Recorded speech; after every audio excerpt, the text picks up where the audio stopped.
Pagbuburda, or embroidery, is practiced all across the world, and its origin stems from ancient China and as well as the Near East. And early embroidery can be traced back to Cro-Magnon days, or within 30,000 BC. The type of embroidery the Philippines is most known for is the Taal embroidery, and has dated back to the early 1900s in the Philippines. This craft involves a very detailed and intricate form of embroidery that was originally all done by hand on every delicate detail. It was introduced by Spanish nuns back to the Spanish colonial period and taught young girls in the beaterios. To mention a few, there are Itneg embroiderers from Abra. Then there are artisans from Lumban, Laguna, also famously known for their work on the famous traditional Barong Tagalog. And in Mindanao, the Mandalas from Davao, and Tibolis from Lake Cebu. At this day and age, we still use embroidery and is still part of our culture and keeps our traditions alive, because our embroidered clothes were and still are the staple of the Philippines and our culture to the world.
Clay pottery is one of the oldest human inventions in history and has been around since before the Neolithic period, along with objects and other findings dating way back as far as 29,000 BC.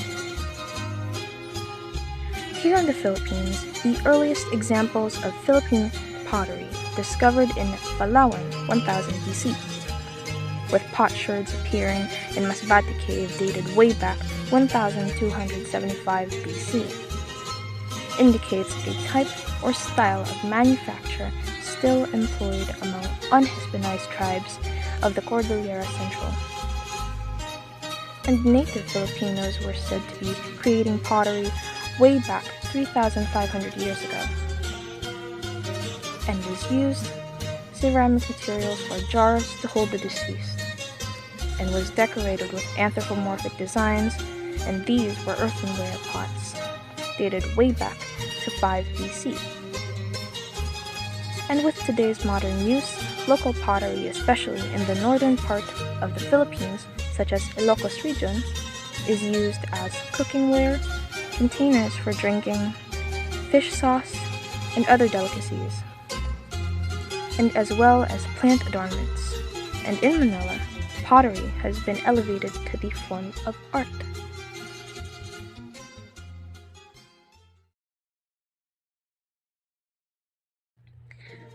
Paper mache. This began in ancient China with the first discovered examples dating way back to the Han Dynasty around BC 202 and AD 220. This was used to make helmets and coated the paper mache in many layers of lacquer to toughen the material, and also used for everyday objects and furniture like pots and pot lids. In the Philippines, this is called Taka. This was used with a wooden sculpture as a mold to make different types of figures and sculptures. This was made by a paete local, Maria Biday. During the holidays, specifically Christmas, Biday was in charge of church decorations. The figures are mainly made of angels and cherubs, and since the wooden carvings are too heavy and causing them to fall, paper mache or taka is a much more lightweight alternative.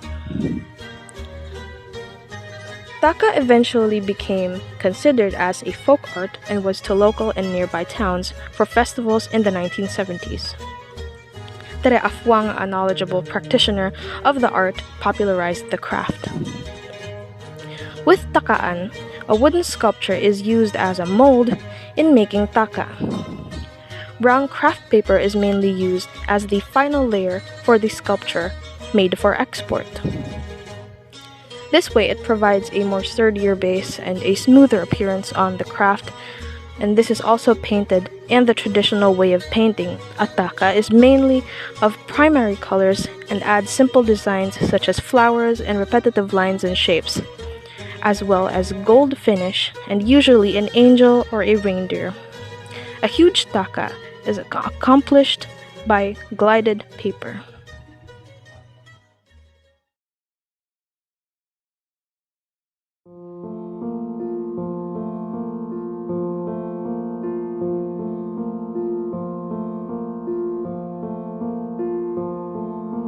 Ako si Lilian Lising Borromeo, mas kilala sa Aching Lilian.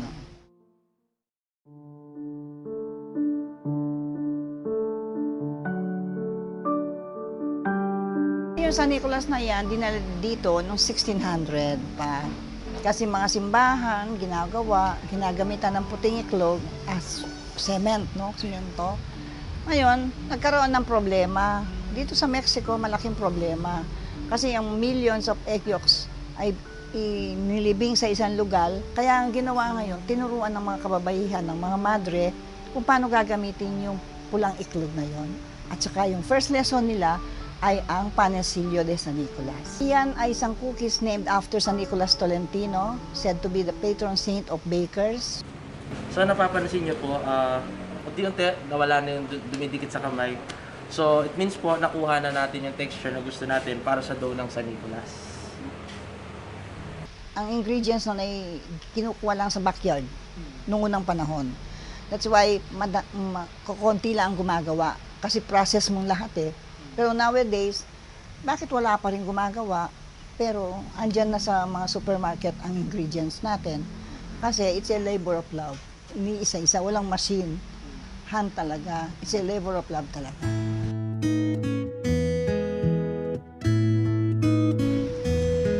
Nung hindi masyadong sikat noon, no? Kasi binibake lang nila yan every feast day of Sanikulas, which is September 10.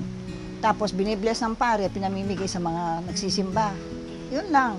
Pero nung 1978 yata yun, at tinuruan ng nanay ko yung mga kababaihan dito para magkaroon ng livelihood, naging commercialized. Nung dumating yung mga madre, ihalo-haluin mo lang yung ingredients. It is exception to the rule of baking. Eh. Sa baking, kailangan very accurate ka sa measurement. Ito hindi, more of tansya-tansya ka lang eh. At saka by feel. Ito no, yung molde. Kunin mo yung dough, ganyan, tapos gaganyanin mo lang. Tapos ganyanin mo, tama na. Mga Kapampangan ayaw. Kumuha pa ng rolling pin, ginagay, at maganda-gandang ginaganyan isa-isa. Ayun, wala kang timer. Ang timer mo ay dasal.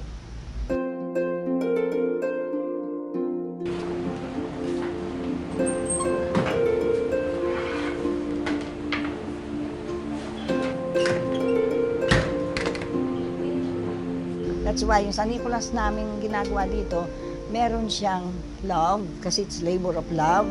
Meron siyang devotion kasi nagpe-pray ka sa timing mo. And there is sacrifice kasi sacrifice yung isa mong ganyan mahirap. Yan na.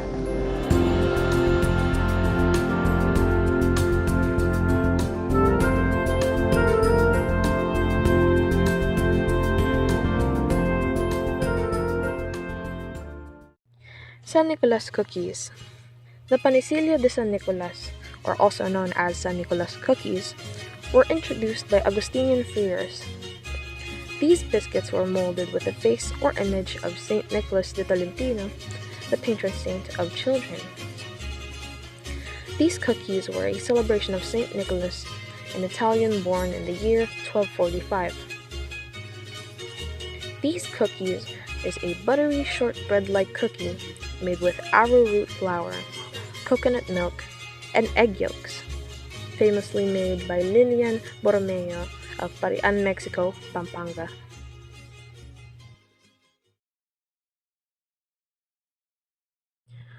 Puni. This is the art style of leaf folding, and it refers to the art of dyeing coconut leaf weaving. This is the Tagalog term which means to decorate with a coconut leaf. This is and has been used as a food wrap for food items like suman, puso ng palaspas, and even a toy. The most common presentation used for Puni art is the palaspas during Holy Week. The Bayanihan-inspired art forms ensures that art is appreciated and accessible to everyone in the community and even their guests. Puni was decorations for old houses' ceilings, and it is one of the main attractions during celebrations and holidays, and even fiestas, etc. And also, Puni is a part of the beautification of art during Santa Cruzans and Barrio festives. Puni was established and even made a name in the province of Bulacan and was called the provincial art of Bulacan. One of the central topic is the Puni art, which today doesn't make sense to others, and especially the youth. A member of Malolo's Puni group, Miss Riza Hernandez, stated that Puni is the dying art of coconut leaf weaving, and we are trying to revive it. Through her views, new knowledge was inculcated to the minds of the youth, and this shows that Puni art never dies, and to the conveyor that will always continue to contribute to the liveliness of our culture.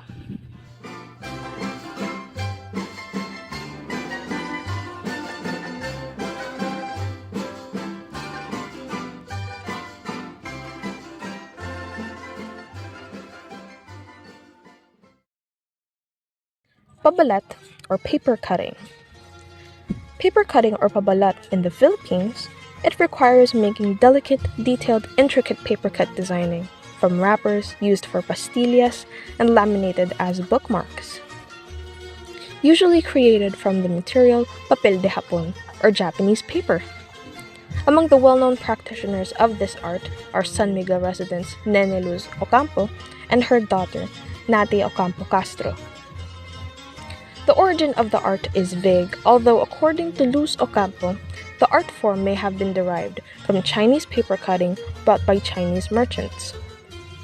And even though this art has a very vague history, it is still a part of our culture and has been popularized in Bulacan, and is a reflection of our culture and liveliness, as well as our creativity as Filipino people.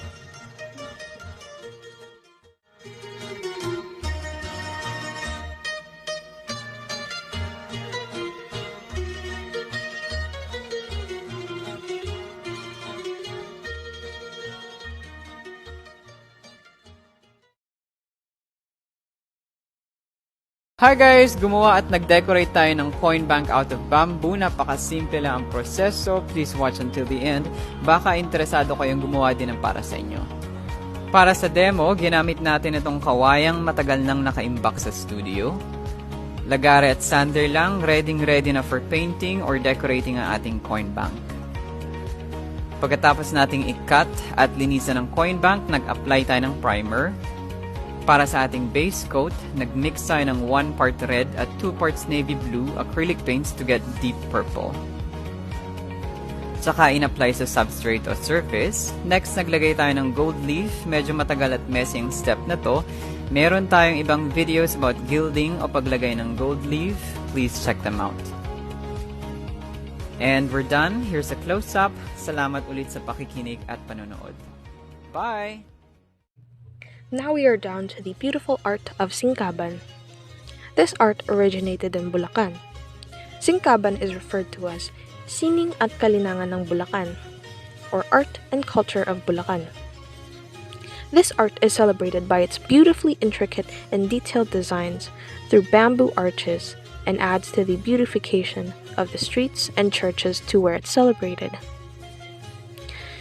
These can be seen amid celebration of Santa Cruzans and various parades.